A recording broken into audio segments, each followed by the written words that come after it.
उन्होंने जिस तरीके से मुस्लिम महिलाओं के दर्द को महसूस किया है, काश किसी और सरकार ने आज तक किया होता।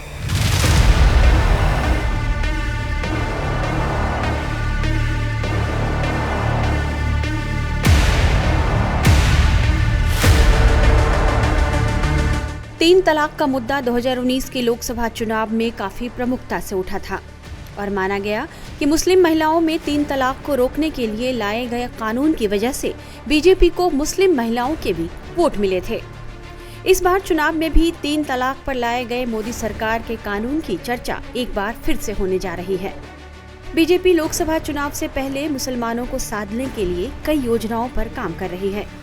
इसी कड़ी में मुस्लिम महिलाओं को पार्टी से जोड़ने के लिए बीजेपी शुक्रिया मोदी भाईजान अभियान लाने की प्लानिंग कर रही है। बीजेपी का केंद्रीय नेतृत्व पीएम मोदी को मुस्लिम महिलाओं के हितैषी और मुस्लिम महिलाओं के समर्थक नेता के रूप में पेश करने की कोशिश कर रहा है, जिसमें तीन तलाक जैसे कानून लाने के लिए मुस्लिम महिलाओं के बीच पहुंचकर पीएम मोदी की नीतियों को भी पहुंचाया जाएगा। मीडिया रिपोर्ट्स के मुताबिक इस योजना की शुरुआत कर्नाटक से 3 जनवरी को की जाएगी। बताया जा रहा है कि इस अभियान में बीजेपी अल्पसंख्यक मोर्चा के प्रतिनिधि मुस्लिमों के घर जाएंगे और उन्हें मोदी सरकार की नीतियों के बारे में बताया जाएगा। अल्पसंख्यक मोर्चा मुस्लिम महिलाओं से संपर्क करके उन्हें यह बताएगा कि कैसे पीएम मोदी के प्रयास से मुस्लिम महिलाओं को तीन तलाक के दंश से मुक्ति मिली है और मुस्लिम महिलाओं को भी कई अधिकार दिए गए हैं। इसके अलावा उज्ज्वला योजना से लेकर मोदी की प्रधानमंत्री आवास योजना जैसी विभिन्न कल्याणकारी योजनाओं के लाभों के बारे में भी उन्हें बताया जाएगा। साथ ही मुस्लिम महिलाओं से यह भी कहा जाएगा कि मोदी सरकार ने तमाम सरकारी योजनाओं में किसी भी तरह का भेदभाव किसी के साथ नहीं किया है। यह अभियान कई चरणों में चलेगा। हर चरण में यह अभियान कर्नाटक के 25 निर्वाचन क्षेत्रों को कवर करेगा। कर्नाटक के बाद दक्षिण भारत के अन्य राज्यों में भी यह योजना चलाई जाएगी।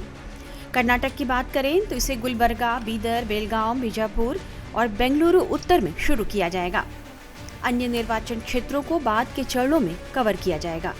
बताया जा रहा है कि टैगलाइन न दूर है न खाई है, मोदी हमारा भाई है के साथ अभियान जनवरी में बड़े पैमाने पर मुस्लिम मतदाताओं वाले पश्चिमी यूपी के किसी भी जिले में शुरू की जा सकती है। बीजेपी की इस योजना को मुस्लिम वोट बैंक को बांटने की रणनीति के तौर पर देखा जा रहा है। इसी कड़ी में पीएम नरेंद्र मोदी के रेडियो कार्यक्रम मन की बात के 108वें एपिसोड का 31 दिसंबर को दिल्ली की प्रतिष्ठित जामा मस्जिद के पास महिला पार्क में एक विशेष आयोजन किया गया, जहां मुस्लिम समुदाय की महिलाओं ने हिस्सा लिया। इस खास कार्यक्रम का आयोजन एक गैर सरकारी संगठन इंडियन माइनॉरिटीज फाउंडेशन ने किया था। पीएम मोदी के कार्यक्रम को सुनने के लिए यहां बड़ी संख्या में मुस्लिम महिलाएं मौजूद थीं। इस कार्यक्रम को सुनने पहुंची एक महिला ने पीएम मोदी की तारीफ में क्या कहा, आइए आपको सुनाते हैं। देखिए, ये जो आज का जो एपिसोड है, इस महीने का लास्ट एपिसोड है और इस साल का लास्ट एपिसोड है ये मन की बात का। और वो जो बातें उन्होंने इसमें कही हैं वो करी हैं, खाली कही नहीं है, वो की गई हैं, वो महसूस भी की गई हैं। उन्होंने जिस तरीके से मुस्लिम महिलाओं के दर्द को महसूस किया है, काश किसी और सरकार ने आज तक किया होता। दरअसल पिछले कुछ समय से महिला वोटर्स बीजेपी का कोर वोट बैंक बन गई हैं। हिंदू महिला वोटर्स ने तो इसमें कीर्तिमान ही स्थापित कर दिया है।